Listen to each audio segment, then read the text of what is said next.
From derivatives trading to selling ads for social media platforms in Africa, Sean Riley is an entrepreneurial force to be reckoned with. Sean has a way with words and an affable personality that makes him the perfect salesman. He used these gifts to sell everything from payment gateways to performance management software. He is the CEO of Ad Dynamo, and the road to his latest business exit was paved with trial and error, so much business travel that his dream night out was his own couch at home, and a series of tough but important questions. My name is Nick Haralambous, and I don't want to keep you waiting any longer. But remember, it's not over until it's over.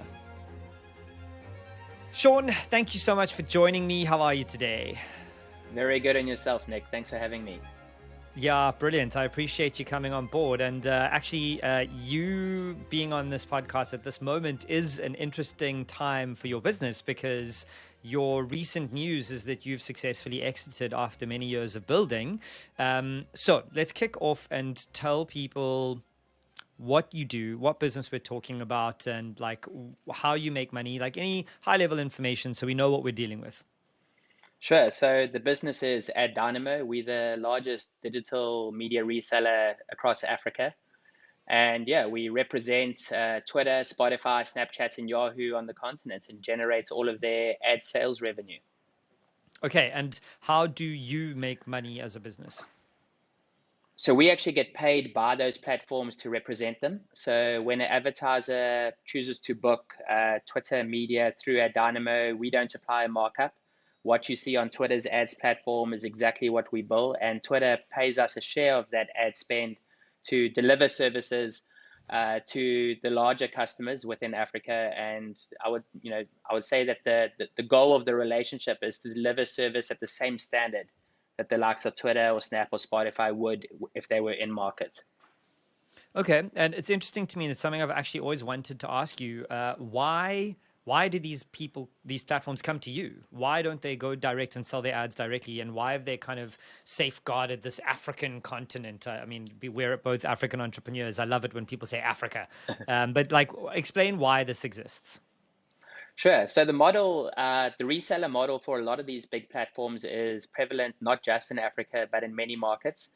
And I would say that, that decision is driven, the decision to work with a local partner is driven in some part through convenience. So not having to manage a remote team sitting in Nairobi or Cape Town or wherever it is, but then also through being able to leverage local expertise, local knowledge.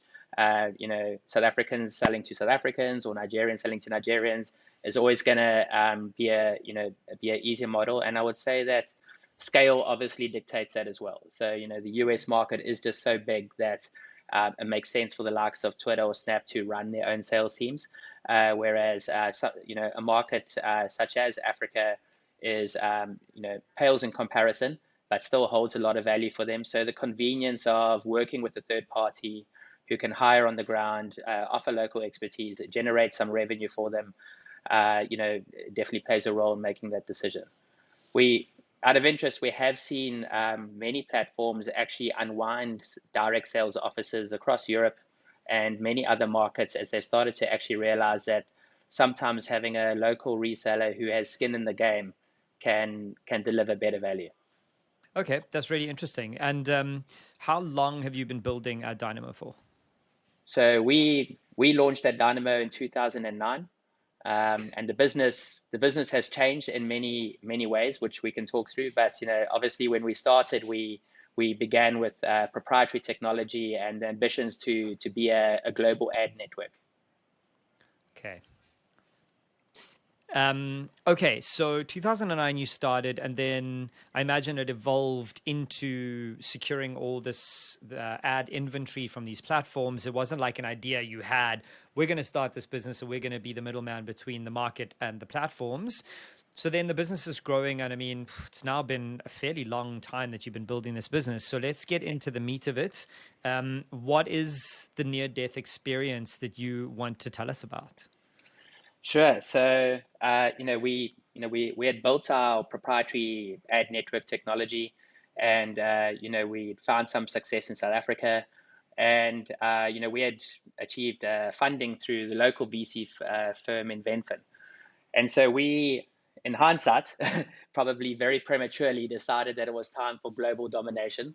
And I jumped onto planes and ended up spending the next couple of years, essentially going and lobbying for partners in various markets. And and when I say in hindsight that it was premature, we were so anxious to globalize our business and to attract, I think every South African entrepreneur harbors some passion or dream of generating non-rand based revenue to some extent.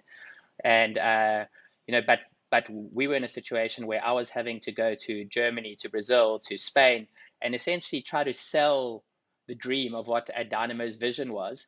And quite frankly, what that did is it brought out all the rats and mice and the worst possible partners you could have hoped for, because we just had no traction, we had no dominance, the product was okay, and I was having to kind of pitch us to potential resellers. And where you really want to be is you actually want to have built up scale in your market and have these partners approaching you. And in hindsight, that's where we should have grown the business to be, is someone phoning us out of Australia saying, I love what Ad Dynamo is doing. How do we become part of that in Australia? And we to give you an idea, in 2012, I was on the road. I was away from home 300 days in that year. A lot of travel, and super and heartbreaking experiences. In Brazil, we got all the way to the point of appointing a reseller, spending 2 weeks in market to train them, and then 3 days after leaving the market, the person who was going to lead that and their CEO had a fight, and that business was gone after months of work. Then in Spain, we actually we had a partner earmarked, but they were too slow on actually getting going. So what we did is we actually hired a team, put a team on the ground, started the operation, and it was doing exceptionally well. It was well for us in the circumstances at the time. So back then we were generating, within a few months from zero, we were generating 3,000 euros a day of revenue in Spain. And so we had this prospective partner watching this, and then they were like, okay, we're now ready to take over. So we handed them literally a going concern with a tiny team of, we had 3 people generating that revenue. And it was a slick, smooth operation, and we had built it up to that within 4 or 5 months. They took it over, appointed the 75-year-old brother-in-law to run it, fired the country manager, and took a 3,000 euro a day business to 80 euros a day overnight. So heartbreaking stuff. We watched this movie for a few months, and then reluctantly decided to pull the cord. And similar experiences in so many markets. We just kind of left with a bloody nose in every market. Failed to find the right partners, failed to build a sustainable traction. And by 2013, we just got to this point where it was our VC was saying, there's no more funding on the table for you, and rightly so.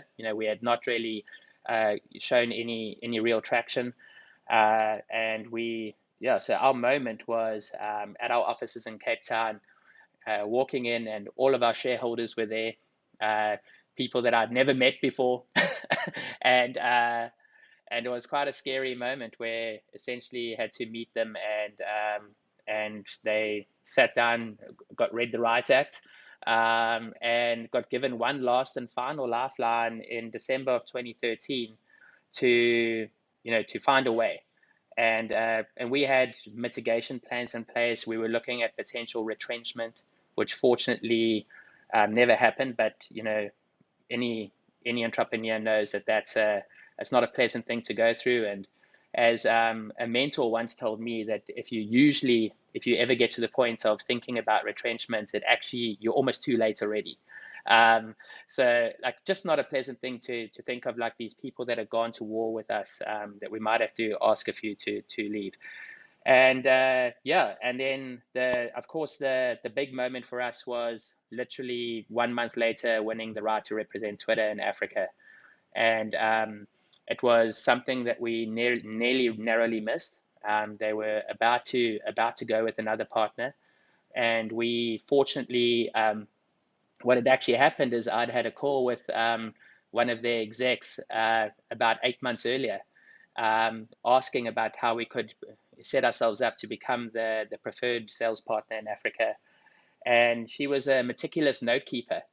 And what actually happened was they were about to sign with a local reseller, and she said, "Hold on, I've got notes from this company called Ad Dynamo." And she pulled out her Evernote from our conversation and said, "Please just talk to these guys." And we slipped in at the stroke of midnight, and made a pitch, and yeah, we got very fortunate that they decided to trust us, and the rest is history. Are you still in touch with that person? I absolutely am. So actually, the note keeper is actually a lady called Amy Saper, who is actually incredibly influential in Silicon Valley, and her husband is also like quite a big tech man who's worked for the likes of Twitter and Amazon. But yeah, they obviously what the power of good notes can do for someone in the bottom of Africa, right? Yeah, you should like send that person everything you can imagine sending her now, especially with the exit. Hey, thanks. Look at what happened. Yeah. There's so much stuff to unpack there because I have been in those shoes. I used to like to tell people that South African venture capital firms give you just enough money to fail, which I think in your case, it actually sounds like they gave you enough money and you went hell for leather. And I've actually been there too. Raise money and then go global domination. Funding is an achievement. Let's go. So I want to ask about those moments. The first question is, do you have a co-founder or are you a sole founder? No, so that's a great question. So actually, the although Dynamo was founded in 2009, the business that actually founded that was founded by myself back in 1999 with GT Ferreira, the banker. Okay. Um, and very early on, I attracted Wayne Wilson and Clive Munro, who ended up working with me for well over 20 years. So, Wow. so although they didn't found intelligence, they were with me when we founded at Dynamo, and were there for most of the ride as well. So yeah, I think obviously great to have. There were some dark days where literally our typical day was leaving the office at 2:30 to drink beer and cry on each other's shoulders, and we always, at stages we would always talk about the B plan, but we never knew what that was, but we knew that there should be a B plan. That's great. And the reason I ask that is because it is difficult being a founder, never mind a sole founder, never mind a sole founder with venture backers who are pressuring you, who are now sitting on your board. So what was the relationship like with your venture capital firm? Yeah, so I would say, I think any business when things aren't going to plan, the relationship there will always be friction, and that's completely normal. So yes, we absolutely had a few tough conversations, we had a few tough times, but I think sort of as time went on, we both got a feel of how to get the best out of each other. In terms of what their expectation was in terms of reporting and governance and management, and what I needed in order to prosper as a leader of one of their investments. So that relationship, grew with time.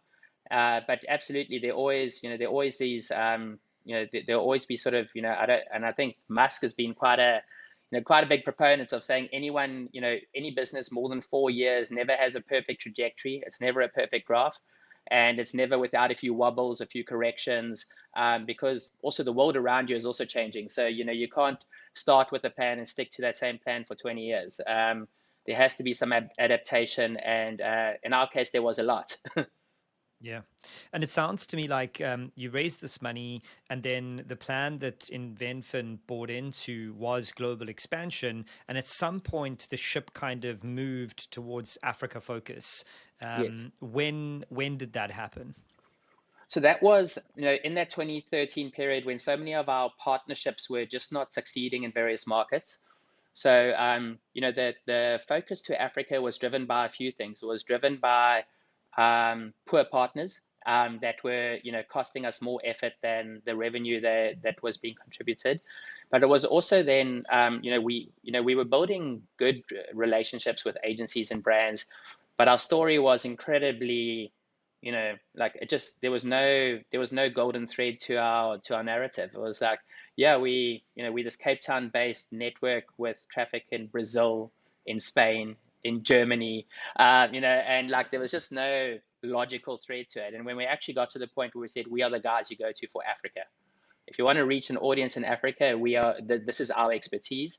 So I guess we realized that being 0.0001% in 25 countries was not interesting to anyone, but being dominant in Africa was a really strong story. What a great point. That level of saying no to so many things so you can say yes to one thing, competing on your own playing field rather than a very cluttered playing field, like so much value in that. And so now you've gone out, you've tried a few markets, you got a few partners, things aren't really working out. When did InvenFin start putting pressure on you, and did they, or was it self-imposed pressure going, fuck, this isn't working, what do we do now? I think it was a bit of both, because when you raise capital, you raise capital for a fixed amount, and you obviously you make promises, and spreadsheets can tell any story you want them to. So we were in a situation where we were having to say to shareholders, we need a bit more runway, and that was never the agreement. So yes, there was pressure from them and expectation. At the same time, there was also pressure on ourselves to try and make this work. I think that crossroads of having to raise a little bit more capital to buy us a lifeline, of then also signing Twitter, and the other very hard decision that came about early and later on in 2014 was, we had bled for this ad network that we had built, and actually today still I look back at the tech we built and compare it to a lot of tech out there, and I still believe that we built something world class. But then as a business, we looked at return on effort.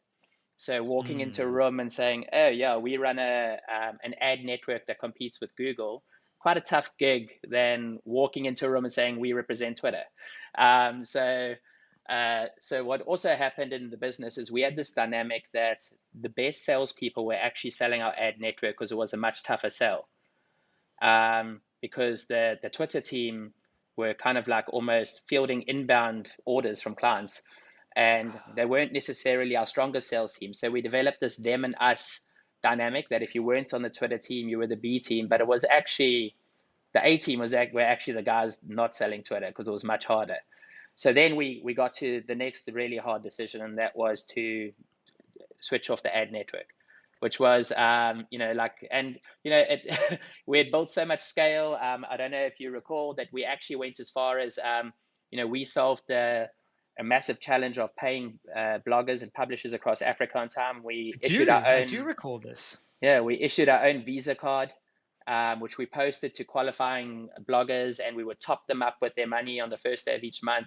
So, we had gone through so much pain to build that, and there was so much emotion invested in it, that then to get to that point where you've got to make a business decision and put the emotion aside about, what's best. And we did that. And the reason that we didn't sell it was that, it's quite a complex, an ad network is quite a complex tech environment, and we would have had to offload it with our tech team. And we didn't want to lose the tech team. We wanted them to be part of the journey and to build other things for the business. So we just made a very hard decision to literally just one day turn the key and switch it off. Okay, so if you can't talk numbers, that's cool. But like in your head, give me a guesstimation of how much this tech cost you to build. And what I'm trying to tee up here is, I know so many entrepreneurs who've got the sunken cost fallacy that are just like, I'm going to be in here forever. Whereas one of my nickisms is sometimes you got to burn it all down. Like sometimes the only way forward is to gut everything and go forward. So how much did this cost you? And I'm trying to give the listeners a feeling of how hard this decision was, because I know the tech that you built. I was actually one of the bloggers who got a Visa card. I mean, just getting Visa cards in and of itself is a mission. So what was that like? So I would guesstimate that there are two aspects of cost there. The first one is like the hard cash investments and so on, and I would say that probably in the region of about 20 million rand to build that business, and then of course all the entrepreneurs and founders involved from the outset. No one was earning market related salaries either. So there's also that personal cost of we all I think our head our CTO Clive could have commanded a sort of 5x salary at many other companies, but chose to believe in what we were doing. So there was also that personal investment from so many people. And so actually, let's dig into that a little bit, because it is something that I think a lot of founders battle with in this pivotal point in a business where things are on a knife edge. Financially, you're probably not paying yourself a salary or a good salary. You're bleeding money. Your investors are coming at you aggressively, but you've still got this incredible staff who are easily poachable, who are very good at what they do. How does a founder retain that kind of talent when you're going under? Yeah, so Nick, that's the $1 million question. We and actually on our sort of sale event now with Aleph, it was quite nice to phone a few former colleagues and tell them, hey, there's a check in the mail, and for most What a feeling, parties it man. was and for most people it was a lot more than what they anticipated. So it was quite a good feeling to reward that loyalty. But it is, I think, the one challenge South African businesses and a lot of businesses across Africa have is that we don't have a lot of wealth creation success stories in the market. There are a few, but they don't happen often enough that there's belief. So the one thing that we found is that if you're going to give shares, give it to someone that wants shares, because very often if someone's 23 years old in your workforce, you'll actually find that beer money is much more important to that person than shares. So we actually got to the point where we started to realize we were giving some people shares, but they actually just wanted to party harder on a weekend. And if that's what is important to you at that stage in life, it's a far cheaper outcome for us as a business. And so being able to give equity to those that actually want it, I think is critical. What was a game changer for us, of course, was the whole story of the company you keep. And we were trying to do ambitious things, and I think every startup out there goes through those moments where you're trying to do ambitious things, you're trying to challenge someone dominant in your market, but you're doing it with your sort of soldiers next to you, and then the other people that you manage to hire, but they're not necessarily your first choice. And for us, the game changer was Twitter as a business, in that brand name attracted a different caliber of talent. It kind of to be able to say to people, you're working for Ad Dynamo, but you're representing Twitter. You're going to go to Silicon Valley and meet Jack Dorsey with us once a year. And a lot of our former employees have gone on to work at Twitter and Snap and TikTok, and and to be able to those platforms gave us a sort of access to a talent pool that we never had before. And I always say that for me a massive turning point was we were trying to do ambitious things with 3 great people and 15 okay people, and we suddenly got to a point where we were doing ambitious things where everybody was great, and the caliber of the workforce just lifted entirely. And I suppose that also harks back to your in-country partnership clusterfuckery, where you've got subpar everything, cronyism, nepotism, all sorts of crap that you can't control. So actually, sometimes better to pull the parachute and just build it yourself. Absolutely, yeah. Yeah, that's so interesting. I want to jump back because I've been in one of these meetings too, to that shareholders meeting where you had to have them have a come to Jesus moment for you. Tell me how, I want the visceral stuff. Tell me how you're feeling, the anxiety, the panic, the stress. Obviously, at this point, you are not in a good mental health place because you've been away from home 300 out of 356 days, 365 days. So what do you do going into this boardroom of shareholders that you are about to just lose all their money? Like, Yeah. what's that like?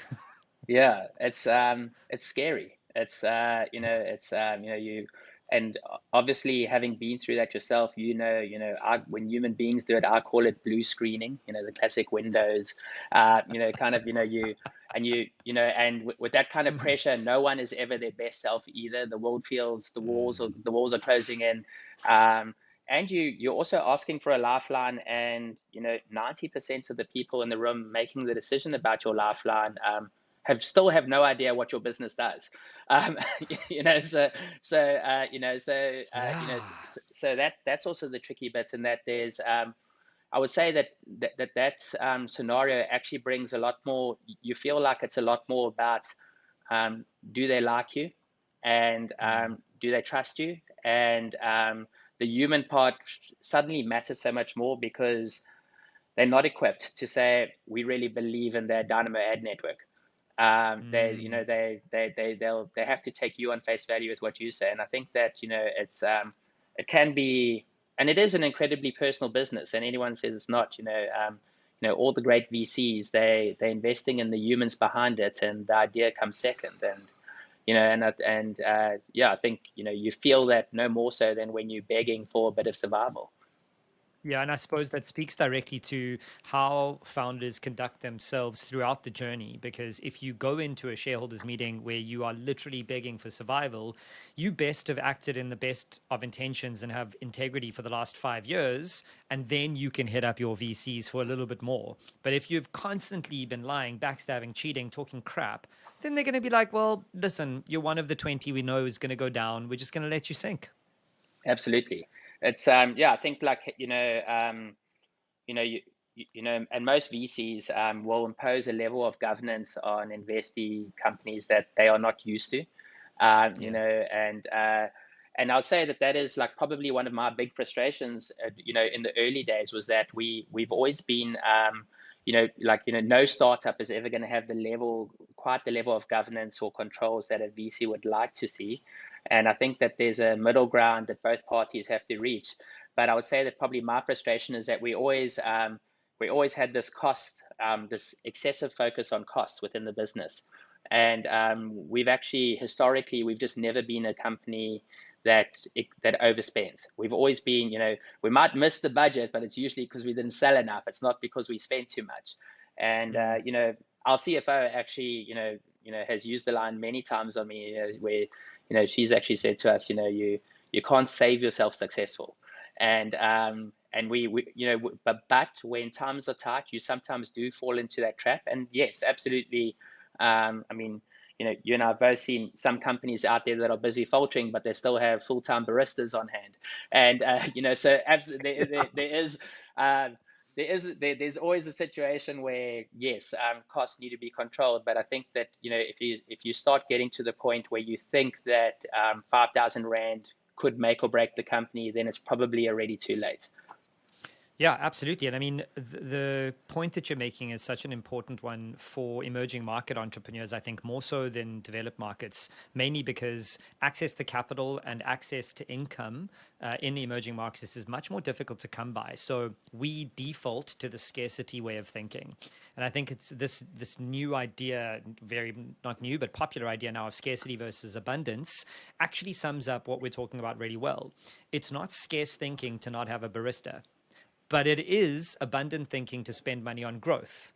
And it's that balance of, and I think it's young first time entrepreneurs who think free food for everybody, free baristas, that's abundant thinking. No, that's wasteful. That's just straight Yes. up wasteful. Like, focus on bottom line, get that into a profitable state, and then reward your team occasionally. So for me, it's that nice integration between scarcity and abundance versus being cheap and being expensive.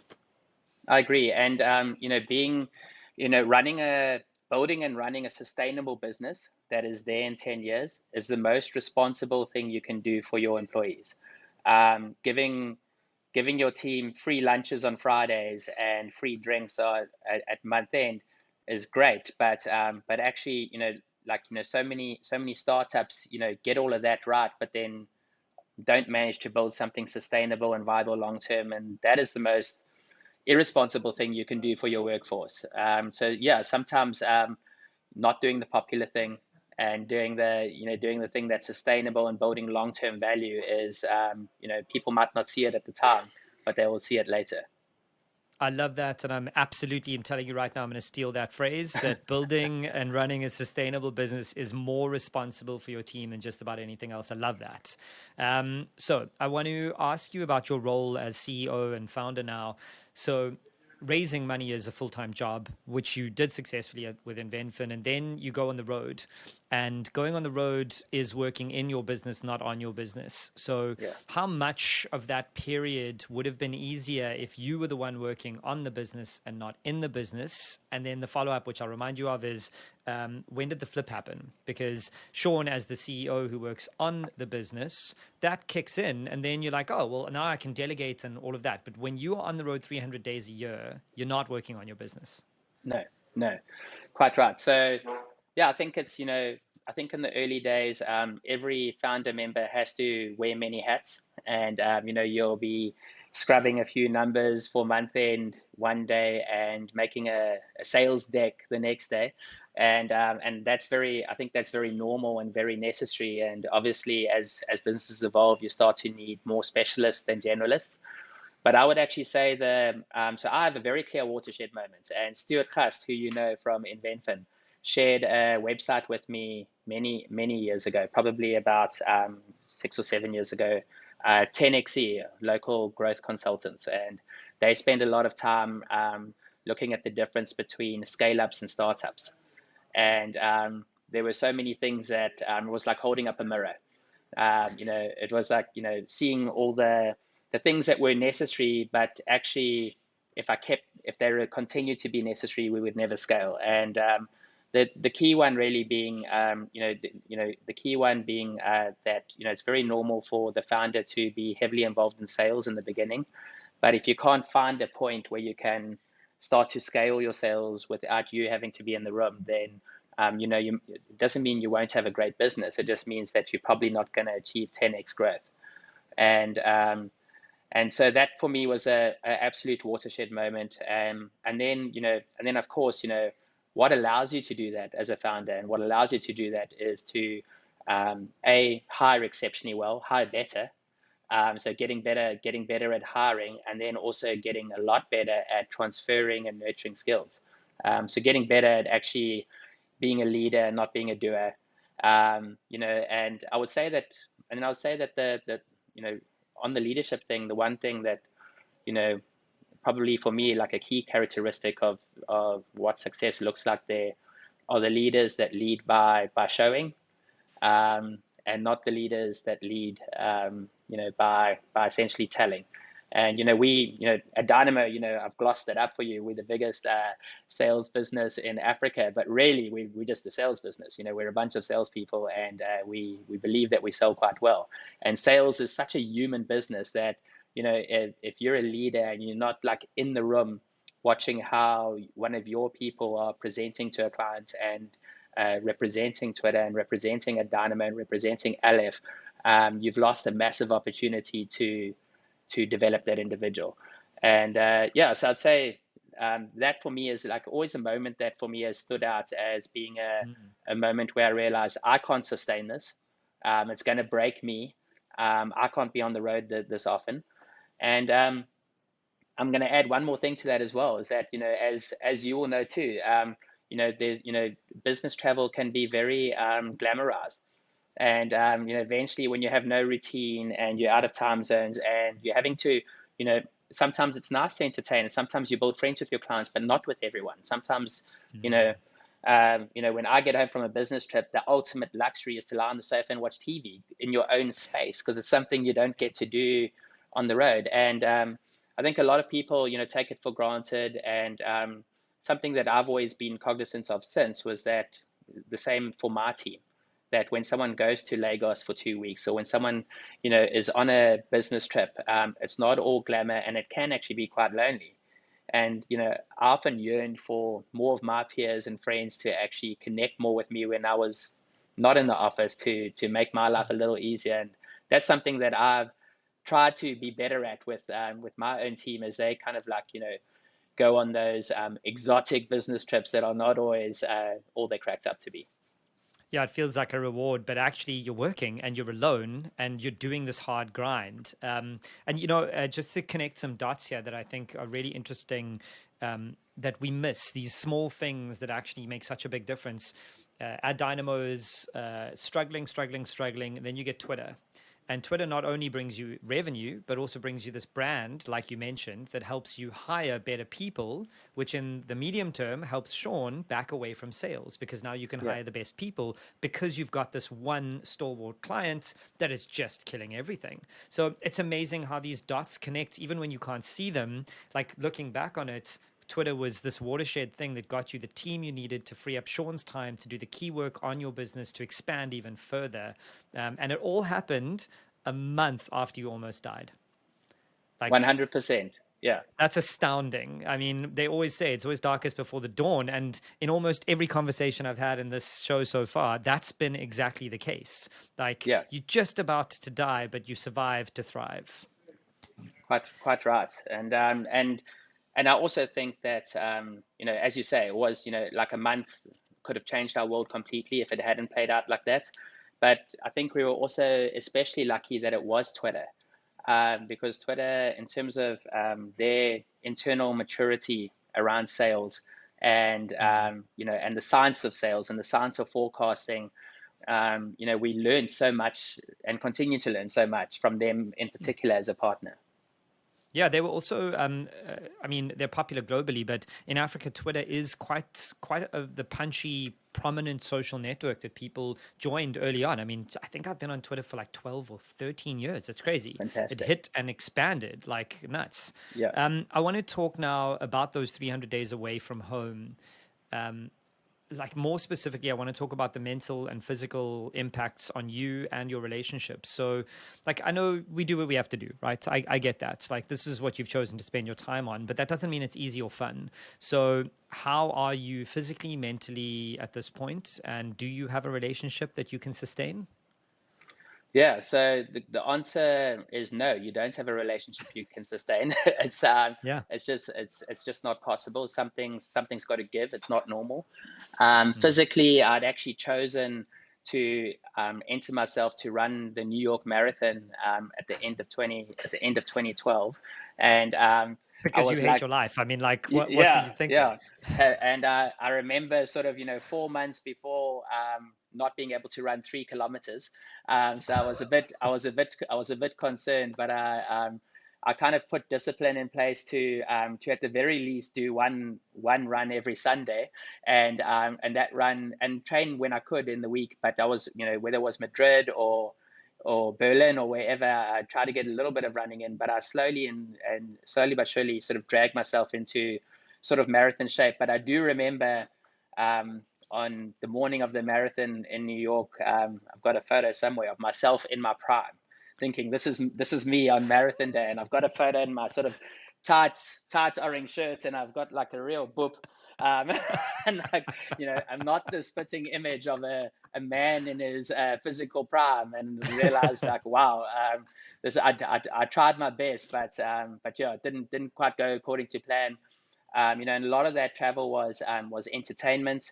Mm. So sometimes, I've got vivid recollections of literally having a long lunch with the clients, and involving many glasses of wine and beer, and then putting on running shoes to try do a run because I just had to try, maintain some kind of a balance. And yeah, so it was crazy. It was crazy, and it was very, I think, unbalancing. I think everybody does need a home, and you need a place to just kind of like unwind, and yeah, not like, my hotel in London was the closest thing I had to that for a year. And I mean, the mental health side of it, this is now 10 years ago when this conversation for men and especially men in South Africa wasn't really one that we had, especially as founders. Nobody talked about depression. Nobody talked about mental health. We all just talked about grinding and this hustle porn idea like, oh, we're so amazing. We're working so hard. But like, how were you coping with the mental strain? Did you have a Yeah. psychologist or friends who you were talking to? Like, what was the thing? I think I leaned on friends a lot, and I don't think I'm enough of a man yet, even to readily admit that I need therapy. But Yeah. but absolutely see a place for that.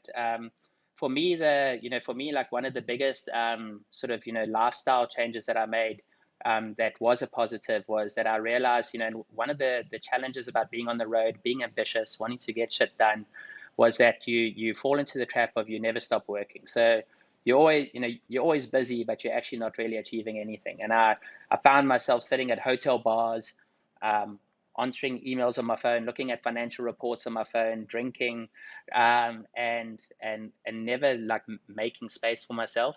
Mm. And I'll say probably too late in that year, but eventually I did realize that I needed to create a discipline. And so I just got to this rule that from 6 p.m. onwards, no matter what time zone I was in, that was me time. And Huh. and no work, no obviously the exception of having to see a client or whatever. But I got to the point where my phone would go away. I would go exercise instead, or pull out the Kindle. Um, and probably one more thing that so one human I'll give a shout out to that I learned a lot from is quite a icon, or Ian Banner, who's a bit of a marketing guru, a former Richemont man. And we actually paid him to do a roadshow with me back in 2011 to introduce me to all the Richemont brands across Europe. And Ian at that stage was 50, and I was in my early 30s. And it was quite fascinating to watch this guy. He was an animal. So we'd go out with clients, we'd entertain them till midnight, we would then go to bed. And by the way, he charged an outrageous fee for this trip, but he was like, "Don't waste company money. We'll just share hotel rooms." So this man that I consider to be one of the most sophisticated humans on the planet, we would like be sharing a double bed in a cheap hotel. But and he'd be waking me up after drinking till midnight. He'll be shaking me awake at 6 a.m. saying, "Riley, come, let's go." And he'd drag me up to the gym. And Oh, I'd also fallen into this trap over sort of my work career and of travel, going, "Oh, I'm the sleeper and I've traveled long haul. It's my body needs the rest." And that was a wake up call for me. Here's this 50-year-old who's just imposing this discipline to not let those things slip. And yeah. and that was a massive moment for me, where you just realize, well, if he can, I can. And sometimes you don't have to go CrossFit for 3 hours, but you can do something to start your day right. And so he also taught me a big life lesson that you're capable of a lot more than you think you are. That's such an incredibly interesting story because I suffer from this problem too. Oh, I'm traveling for business. None of my routine matters. I don't have to eat healthy. I can have that extra sweet and eat crap and whatever. But actually, if your default state is travel, then that is your life and you have to build the routine into that. And Absolutely. I think it's so scary though as a founder, and this default state I think is the problem that a lot of us have. I have no problem with founders and startups who work hard. Sometimes you have to work 18-hour days, 7 days a week for a short period, but when your default state is that struggle, then you've got a problem. When your Yeah. default state is travel, eat shit, not be healthy, then you're in trouble. So, such a good story to really observe what your own default state is and whether it fits into the kind of life you want. Absolutely. Yeah, so interesting. Okay, so Sean, this now goes well. Twitter comes on board. Um, how do you get the next client? Like, is now Sean's job, Twitter's working, let's grow this model, and you go and get more funding and scale, or is it now operating out of profit and things are flying? So so yeah, Twitter was our life for the next few years, and there was a lot of growth opportunity with Twitter alone. But yes, absolutely, we wanted to, I guess, repeat the same model for other platforms out there. Yeah. And I guess another story of what looked like sort of what appeared grim at the time, but ended up being quite good for us, was that Twitter had a tough year in 2016. And when Twitter has tough years, we have tough years. We feed off each other's buoyancy.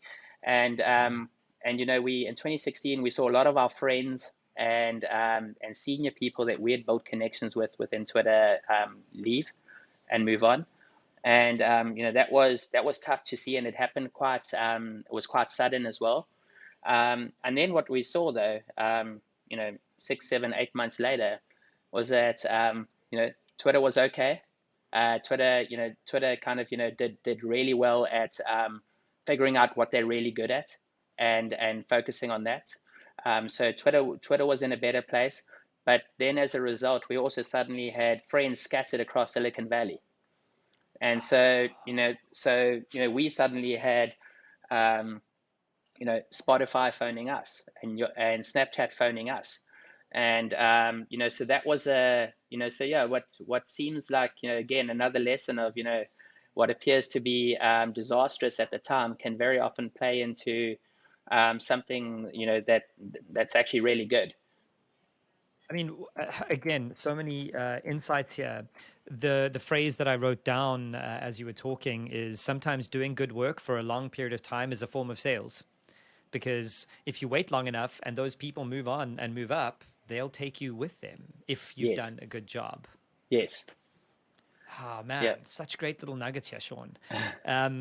So as we wind down, the question that I've asked all of my guests so far is, what did you learn through this particular experience that you've taken with you everywhere you go? So I'm gonna make it a bit. So I'm gonna, the experience for us was, sort of, reaching that sort of pivotal point, um, being prepared to change the way we thought about our own business, and then also what fed into this, because I believe that probably if we had kept the ad network going, it could have been an anchor for a long time. So making an emotional decision about what made sense, and not about this was our plan 5 years ago, so we're going to blindly persist. And Mm, I've sat in many VC pitches where entrepreneurs are so sold into their own idea and the one way that their idea must be executed, that I've mm, seen many entrepreneurs, they don't even know they're doing it, but they're turning down investment in front of their own eyes. So I've sat through so many pitches where the VC is saying, "Hey, would you consider tweaking this or just changing this approach?"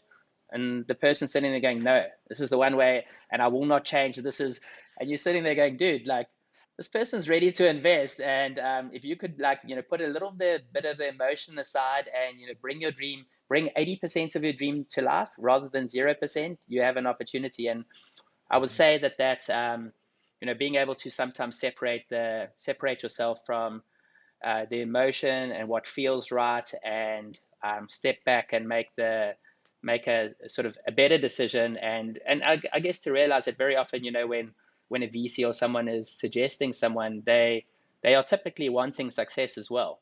No one's ever going to make a suggestion for you all to fail together. So I think to be able to sometimes step away a little, see the bigger picture, and sometimes realize that fulfilling 80% of your dream is still better than not even getting it to lift off in the first place.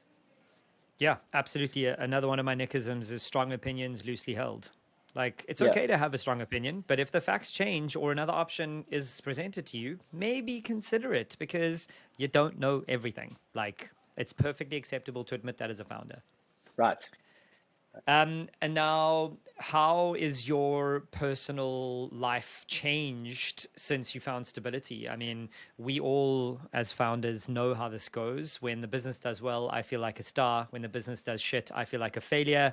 I mean, I'm sure you've had some of that. So, how have you found, I like to say, finding the middle? Have you managed to find the middle, or is it still a constant bipolar experience as a founder? No, I've absolutely managed to find the middle. I'm deeply in love, engaged to be married in 2 months from Yes. now. I've met my person. She challenges me work-wise,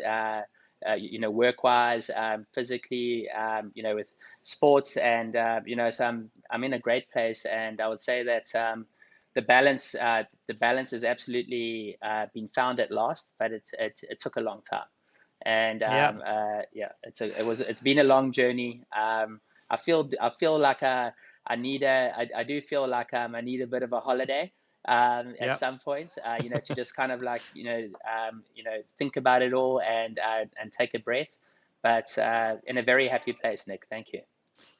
Okay, so is there anything that you would like for us to have covered that we haven't? No, I'm good. I think it's been a great chat. It's been quite emotional going down sort of memory lane, and yeah, thank you for the fabulous questions. It's a pleasure. So before we sign off, tell everybody where they can find you, where they can follow you, where they can get in touch with Ad Dynamo or anything else you want to punt. Your time is now. Thank you. Yeah, so you can always find me through Ad Dynamo. Our website is addynamo.com. My personal Twitter and Instagram handles are Sean Riley SA. So yeah, that's the best way to get hold of me. Amazing. Sean, I'm so stoked to hear that for Ad Dynamo, it's not over. Absolutely not. It's the beginning.